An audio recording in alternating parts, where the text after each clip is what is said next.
Hello everyone, আসসালামু আলাইকুম। কী অবস্থা সবাই? সবাই কেমন আছেন? আরও একটি নতুন ভিডিওতে আপনাদের স্বাগতম। আজ আমি একটি গুরুত্বপূর্ণ বিষয় নিয়ে কথা বলবো।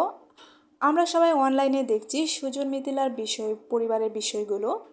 যদিও বিষয়টা তাদের নিয়ে, কিন্তু আমি যে কথাগুলো আজকে বলবো সবার জন্য শিক্ষা এবং উদাহরণ হয়ে থাকবে। সো মনোযোগ সহকারে কথাগুলো শুনবেন। ছোটোর সময় ভাই বোনেরা সবাই মিলেমিশে একসাথে বড় হয়।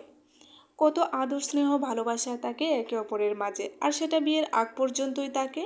পরে আর সেই মিল মহব্বতটা থাকে না, কারণ তখন ভাই বিয়ে করে সংসার হয়, বোন বিয়ে দিয়ে দেয়, তাদের আরেকটা সংসার হয়।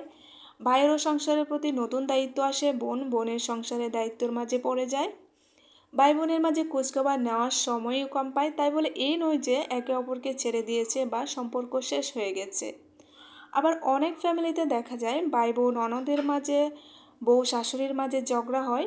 এগুলো হয়ই। অনেকে বলে বউটা আমার ছেলেটাকে হাতে করে নিয়েছে, অথবা বোন ভাই বউকে বলে যে আমার ভাইটাকে কেড়ে নিয়েছে।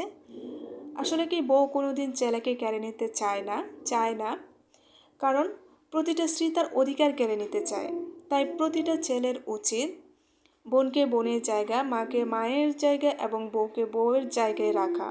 এটা যে ছেলেগুলো করতে পারে না, সেই সংসারেই অশান্তি সৃষ্টি হয়।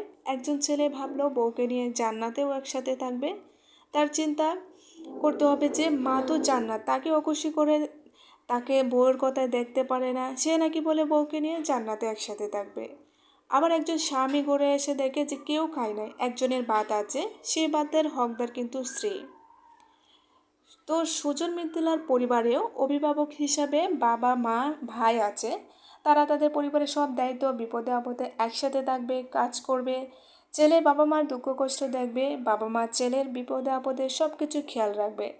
সেখানে কেন সোনিয়া আপার মাতব্বরি করতে হবে? সোনিয়া আপার তো সংসার আছে। আপনি আপনার সংসার দেখুন, আপনি কেন ভাইয়ের সংসারে মাতব্বরি করতে হবে? ভাইকে বিয়ে করাইছেন, এখন বউ তার স্বামীর সাথে থাকবে, স্বামীর কাছে একটা জিনিস চাইবে, স্বাভাবিক, এটা তার অধিকার। আপনি বললেন যে আপনার ভাইকে সে কেড়ে নিয়েছে, সে আপনার ভাইকে কেড়ে নিতে যাবে কেন?